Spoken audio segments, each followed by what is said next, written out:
So imagine waking up one day unable to speak. Mm-hmm. You can't order a coffee. You can't tell your loved ones that you love them. Can't ask for help. All of the things that we take for granted. And that is the reality for many people who've suffered a stroke or had some kind of an injury or serious illness. So today, our guest, Nikki Wells, is a speech pathologist. Yeah. And for her, she helps people to find their voice again. That is her, not just a job, it's her life's work. So this was one of the patients. And he'd had a stroke. So he had a stroke. So when I met you for the first time, I'd fallen down at the bottom of a deep hole. You guided me to the right direction. You've done a hell of a good job. Now I can see the light. Oh, it always makes me tears. So beautiful. Now I can see the light at the end of the tunnel. So before we jump in though, if you really want to hear more stories from real people and having impact, then make sure that you follow and subscribe, because that really helps the show. It really helps us reach more people and keep sharing these stories. We care for the land and sea. We care. So today we are joined by speech pathologist Nikki Wells. Nikki works with patients who have had life-changing events and helps them to rebuild not just their speech, but their confidence, their identity, and ultimately their future. Welcome, Nikki, to It Takes Heart. Thank you for having me. Now, Nikki, you are our first ever podcast fan. You are also Kate's friend. So I know Kate's a bit nervous about today when your friends see you at work. really weird. So she just, Really nice. But it just... We'll just excuse her if she's a bit weird. But I feel like I'm fangirling. This is, and you've listened to one of the podcasts and then referred one of your friends at work who we've now got locuming around the country for us. So it's so nice to finally meet you, and I've heard a lot about you, and you probably don't know a lot about Nikki from a work perspective. You know, we're mum friends. Our boys are best friends, and we've known each other for years. But I'm so excited because I genuinely don't know a lot of these things about you, and I can't wait to actually just find out you're a speech pathologist. I know that much. I know you're very passionate about your work, but maybe talk to us about what's a speechy? What does a What do speech you do? pathologist What do you actually do? Great question. So being a speechy, it's such a wide field. I've got my best friends from uni. One of them works with kids that stammer. And then I have another friend that works in head and neck cancer. So it's a huge field. So I work predominantly in adult rehab. So I work with people who've had strokes.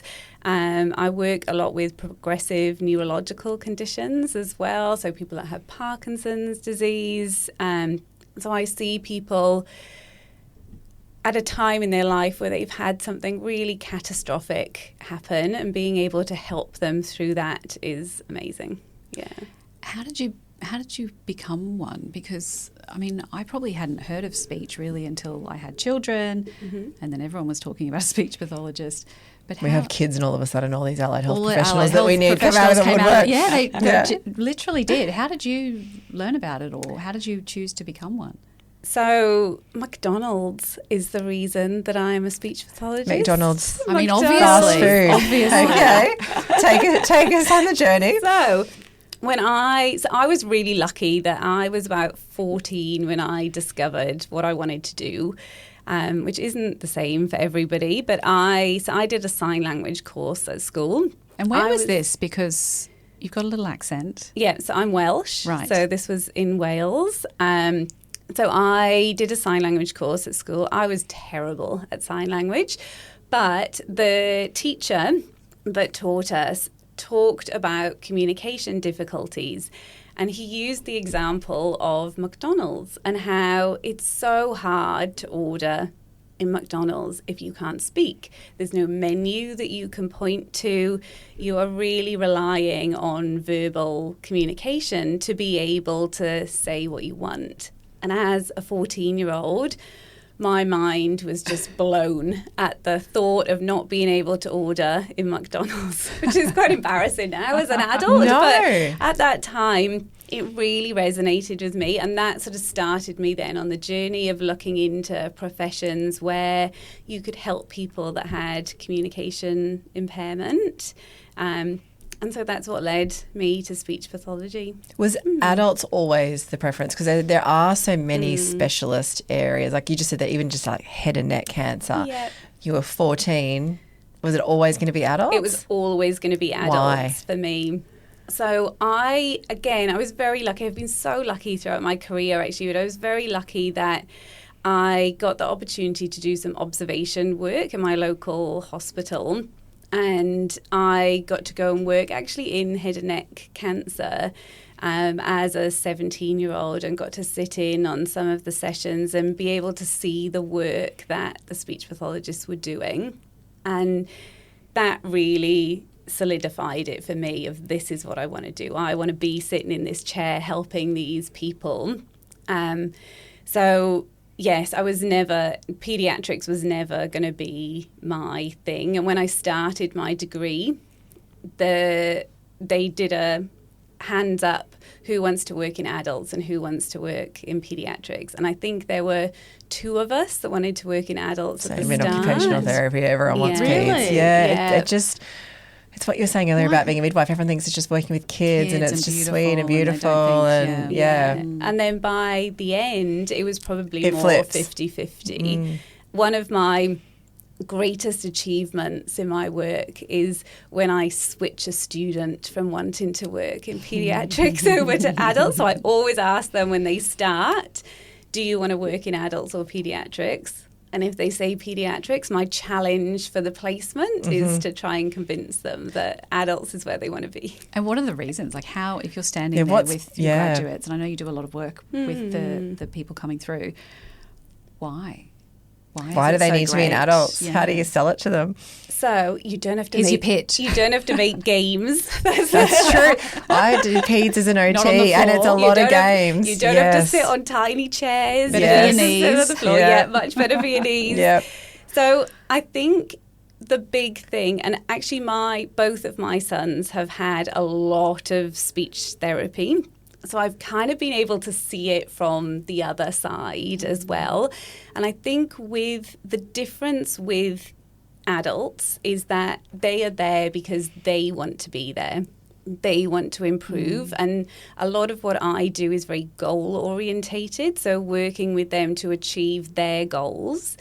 With children, it's not their goals. So everything is around convincing them to do it and disguising things. Whereas with adults, it's like, right, well, this is what we want to work on. Let's get on and do it. Yeah. If we do this, we can this will happen. Get here. Yeah. And have you been in the private and the public system? Is there a difference between the work or, between those two settings? Yes, I think the biggest, I work across both. So I work for Queensland Health and I work in private practice as well.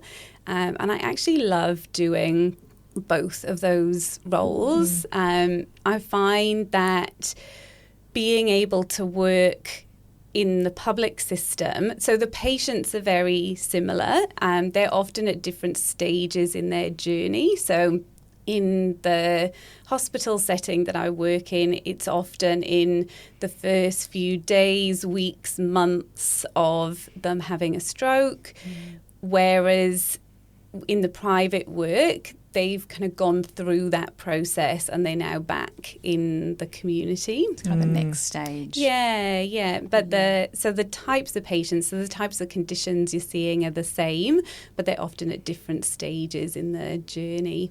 Yeah. Do you ever get patients that you've seen sort of directly after that then might seek you out to continue? Like, is there any sort of, that continuation of care? No. So they would, so it's completely, completely separate.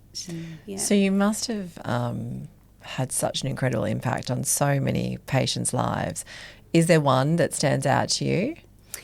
So I've had so many. There have been so many patients over the years that have really touched me. And I think for me, those patients that work so hard to achieve their goals and And I'm in a really fortunate position in that I work in a position where I'm able to see people for a long time. So I have... Yeah, how long would you have a patient with you that you'd be working in the hospital? So I have had a patient that I saw for a year, and that's so wonderful to have that opportunity to work with those people. And often language and speech recovery is not a quick fix. It is something that takes a long time, and being able to build up that rapport and work on small goals and build up to bigger things. Yeah. So what kind of, like, if you had a patient first day and then a year later, like what's the growth in that progress in that instance, for example?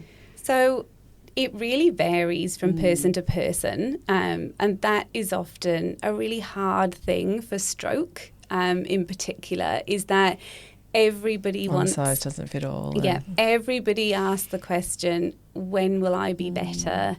And unfortunately, we can't answer that question because it's different for everybody. There's so many factors. So the size of your stroke, where the stroke was, your age, there's so many things that impact on it. But we can go from people in the early days. I had one patient that he went from not being able to say anything, could not get a single sound out, and he got to the point that he was able to have a conversation, and he joined conversation groups, and he was looking into volunteering at the hospital.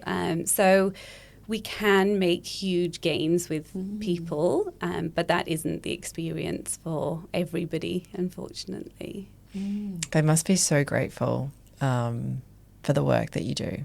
Yes, sometimes. There must be a lot of work with the families as well at times, is there? Like if you're saying that communication is challenging, if existent, do you have to then build those bonds and get the buy-in and the trust from the families? Because definitely. I guess if there's a lot of work to do in between sessions and things. Definitely. And that education for the families is a huge part of what we do.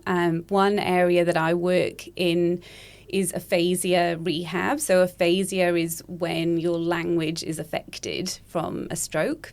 And when I talk to families, the hardest thing is when you're saying to them, your husband can no longer understand point to the table, for example. That's a really hard thing for a family member to hear, because your instant thought goes to, well, they're a really intelligent man, like they're a lecturer at university.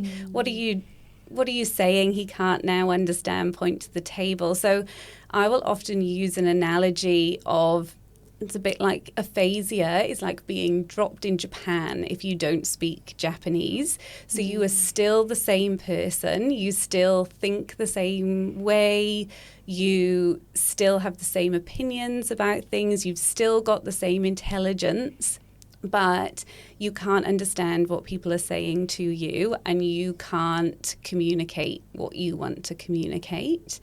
And I find that helps more than just that he can't understand this and he can't understand that, as a way of families understanding that it's not about intelligence, and we recognise that their relative is still that same intelligent person.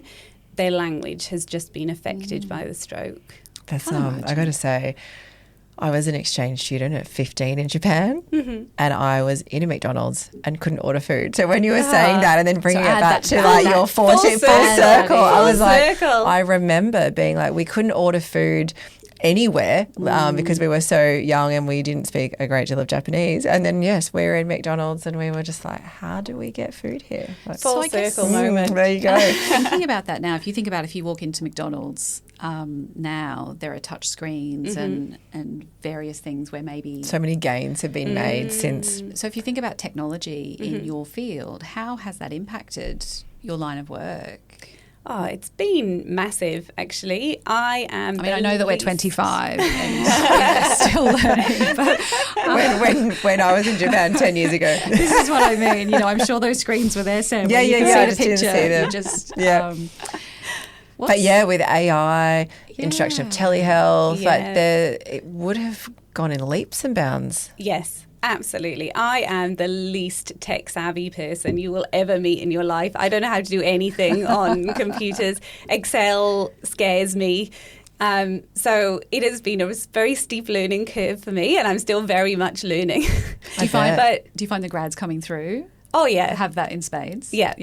Because that would be quite daunting, mentoring grads, because obviously as an occupational therapist coming through, I remember looking to all my mentors and whoever had the placements for you, and they knew there was nothing that we were bringing or knew that was different. Whereas now with tech and so many changes so quickly, you'd be like, they'd be almost up to speed in some way and different or ahead in other ways. Yeah, I actually love that. I love learning from all the people that I work with, and it's great. Like when we get new grads that come through, like you can learn so much from them because they are really on top of what the latest evidence is as well, and what they're being taught at uni and how we can apply it into a clinical setting. And yes, certainly the technology, they can teach us a lot. Can you give us some examples of how that's improved?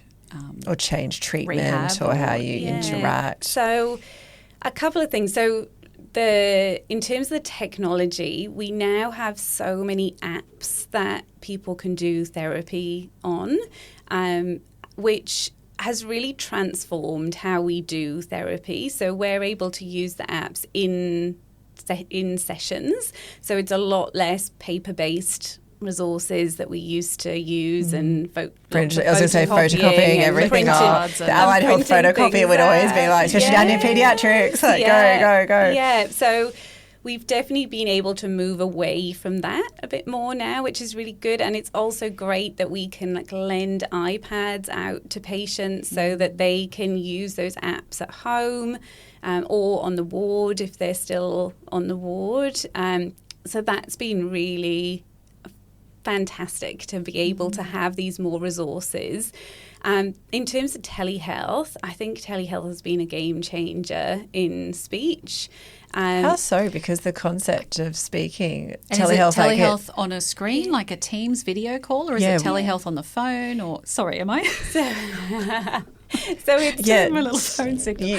Again, I'm 25. So it's predominantly video. We don't use Teams, but a platform very similar to Teams. So we had a big uptake in telehealth during COVID, as everyone else in health had. And during that time, I must say I hated it when it was first brought in, but I think because we had such a steep uptake of it. But I run communication groups in my work, and I was running a communication group at that time, and we were able to transfer that onto telehealth. And it meant that for those 4 people that were in that group that were otherwise isolated because they weren't able to communicate very well, that was an opportunity twice a week that they had social contact, and they were able to communicate in a safe environment about what is going on. We don't understand what's happening. And so we were able to use those groups then to provide some education about COVID, because for them, if they've got difficulties with understanding, being able to understand all that information they were getting from the news was really confusing. So it allowed us to provide some education for them to have a bit of social contact during a time when they wouldn't have got that otherwise. And they were able to still continue to have their therapy, whereas they wouldn't have been able to because they were a vulnerable population, not able to come into the hospital. Telehealth has also been great in terms of my private work. Like I see a patient who is in a different state who... Yeah, I was thinking about that with like rural and remote communities, like for them to have that access as well. And so he lives in a small community where he doesn't want to access speech pathology in his community.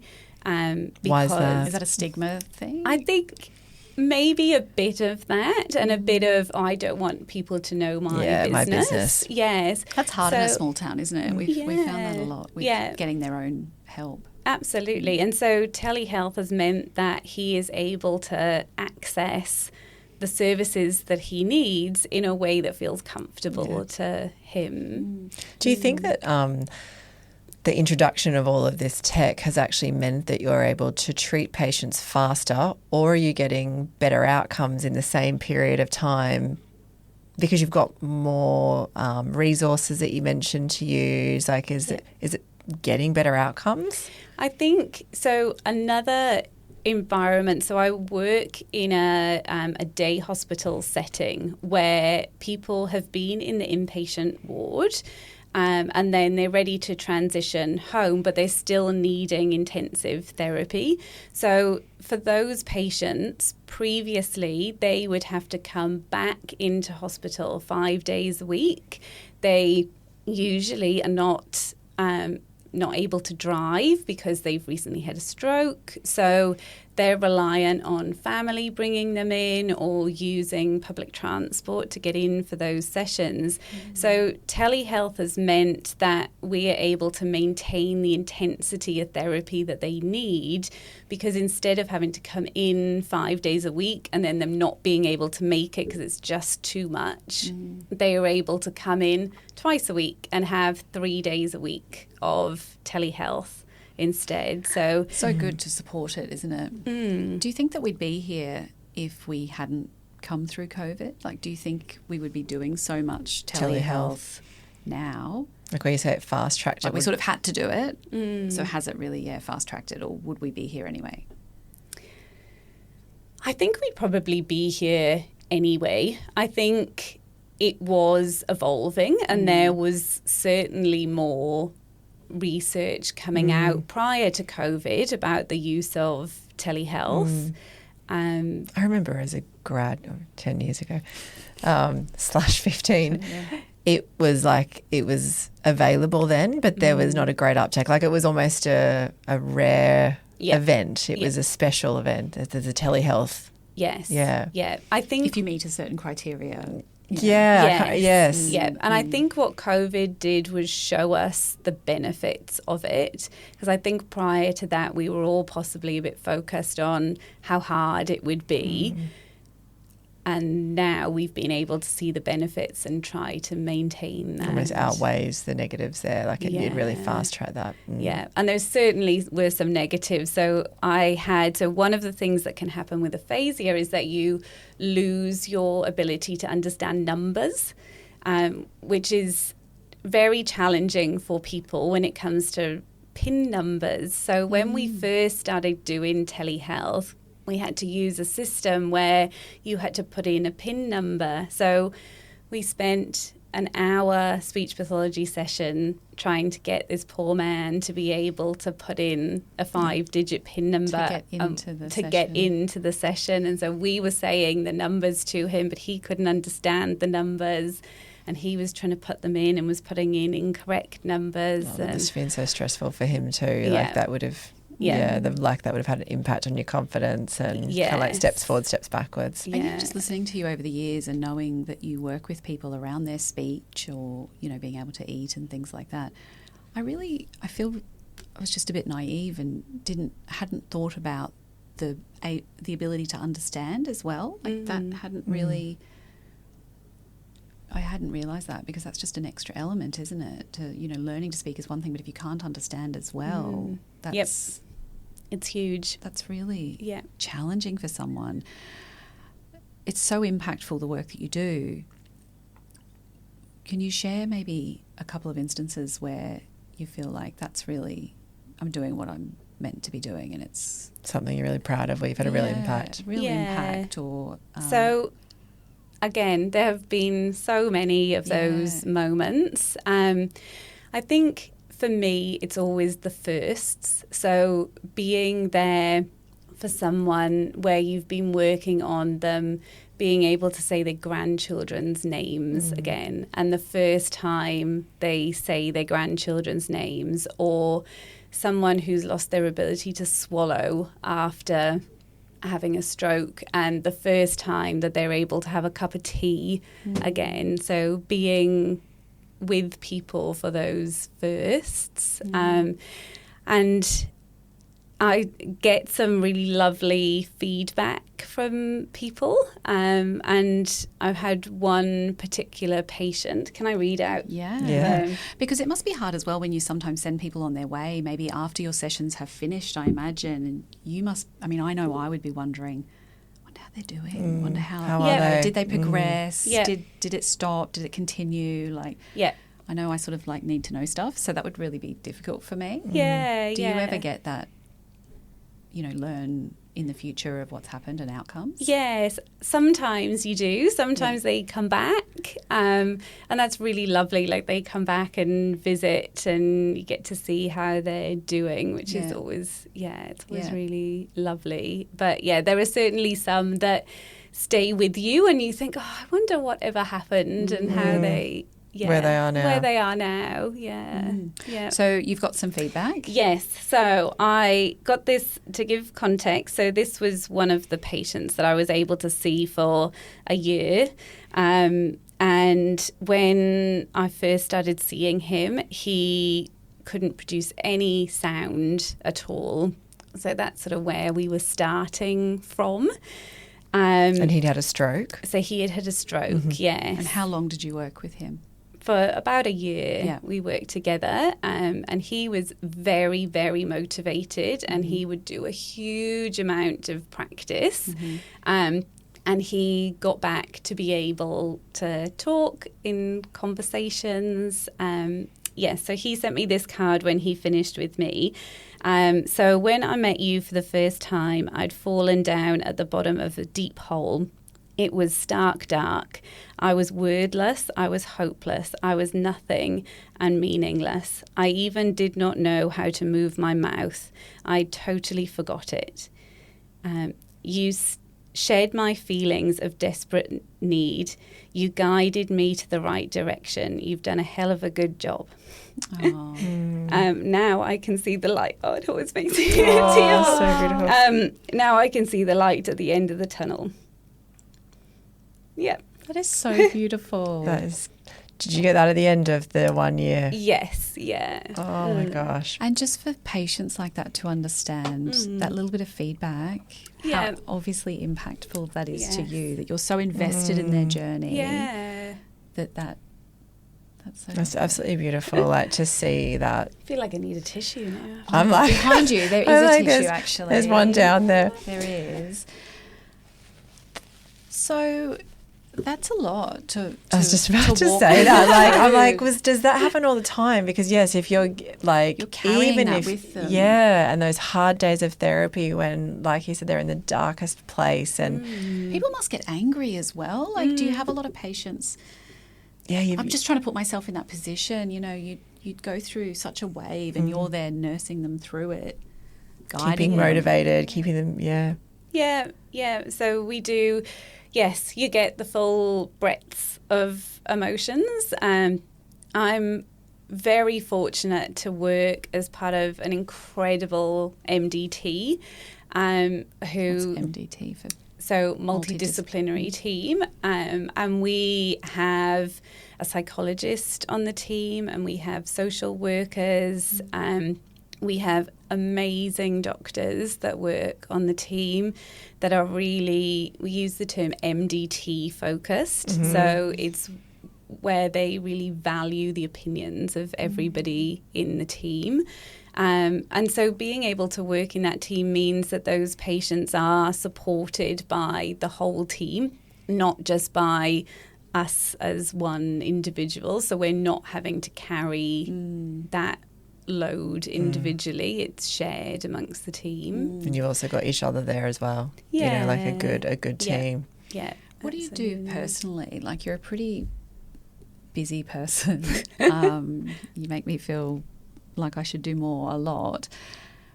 What do you do to balance that out and make sure that your well-being is looked after, to make sure you can keep supporting others? Well, and your family. I and drink your... wine with you. That's a theme in this season. Just to be clear for those listening, Nikki drinks wine with Kate, not me. I believe she has drunk wine with you. I don't know. My big thing is running. So I do... You're a big runner. I'm a big runner in all We're not ways. talking a couple of Ks. Like marathons? Yes, so I've done a marathon. Yeah, so that's... Trail running, marathons, Yeah. mud obstacles. Do you do that because you love that? What, like... So I love it. I love... That was a weird question, but I was more like is it because you love it, or is there another reason behind it? Like, And you valid push yourself question. even on a day, like you might have had a really late night and maybe you don't feel like it because maybe you've been at my house or something. But you still, I talked to you later, you're like, yeah, I went for that 25K run this morning. And I was like, what? I just managed a piece of toast. Yeah. Like, what do you mean? You push yourself through. Yes. Why do you do it? I love it. I think I love the sense of achievement. And I am very goal driven, which I think lends itself to working in rehab. And so I like with running that I set myself a goal of I'm going to run a marathon, and I will run a marathon. Yeah. So if I set myself a goal, I will make sure that I achieve it. and I suppose when you're working with patients and you're setting them goals, if you weren't someone who was that way inclined, setting your own goals, there might not be that empathy on the days where they don't feel like it, or helping them to break that goal down into mini steps. And you're not going to run a marathon on day one. It's Because they must have setbacks just like you would in your running. Yeah. Like huge, you spoke recently about just like me and my shred that I'm going on at the moment. 10 days we and then I can had a relate. setback already. But you did a big run recently, and I know you were telling me about, in the first 5Ks of 25Ks or something? 30 it was, 30. yeah. Like you were struggling. Yeah. And I was like, why didn't you just stop? Like, it wasn't like you had 5 to go. Like, that would be an okay moment for anyone, I think, to go, maybe today's not the day. Like, maybe it's just not today, maybe next time. Yeah. But you were like, no. I paid my money. I was doing that run. I'm going to get my money's worth. But you do. I imagine you manage patients who are having those setbacks all the time. And I guess, Yes. Yeah. And it's obviously not in any way comparable. No. The journey that they're going through compared to my self-imposed punishment. Yeah. But I think, yes, it certainly does, like having that mindset of you're there to work towards a goal. And I think being able to talk to patients about that and working through those barriers and how do we get through it to get to where you want to be. Yeah, there certainly is some crossover. Yeah. What's something that people, misunderstand about speech or don't know about speech? Like, I think about, as an OT, everyone just assumed we just did grab rails and shower chairs. Yeah. You're like, yes, I do. There was more. I'm definitely aware of that misconception. There's that. Yeah. Is there a misconception about speech or something that you wish people understood more that might attract more people into the profession? Or Yeah, I think the biggest misconception is that we only work with children, and that certainly isn't the case. Like in my week, I will do I do X-rays on people's swallows, so we're working with radiographers, radiologists, doing X-rays of people's swallows to work out what the problem with their swallow is. We're seeing people in acute wards. I have colleagues that work in ICU, so in the intensive care unit. We're working across a huge range of settings, and then there are lots of people that work in the community. So there's a huge breadth to it. And I think the other misconception is that there is so much learning. So it's an evolving profession. And that's what I really love about it, is that you can, every day you learn something new, and the more people you get to work with, you learn something. And there's so much more evidence and new evidence coming out all the time that it's a really exciting profession to work in, where you're always getting to change your practice and make things better for our patients so that they have the best outcomes possible. Is it, when you talk about the breadth, is it common then for someone to start in paediatrics and go to adult, or to specialise in one? And, you know, like in terms of your career, do you find most speeches would just stay in the one lane, one specialty? I think my personal experience is that I did work very briefly in paediatrics when I first graduated, but it was very short-lived. I did lots of therapy in a broom cupboard in schools for about 6 months, and then I transitioned across to adults. There are people that work in generalist posts where they get to work across both adults and paediatrics, and that's their role. Imagine if you work in a more rural area, you would have to be a generalist. Would that be right? Yeah. Which I think, like, they're amazing people that are generalists, that are able to sort of switch from... switch gears between adults, children. It's quite different. Yes. Like approaches to therapy too. Yeah, absolutely. But my experience has certainly been that most people will specialise in either adults or paediatrics, and then beyond that you then specialise in different areas. And would you change within those areas often, or is it more like you're going down that stroke, neuro rehab, or do you go that and then you might go head and neck? So it depends on where you're working. So lots of hospitals in particular will have rotational posts where you get the opportunity to rotate through different fields within adults. So you get the opportunity to work in that acute care versus rehab versus voice therapy and head and neck. And so...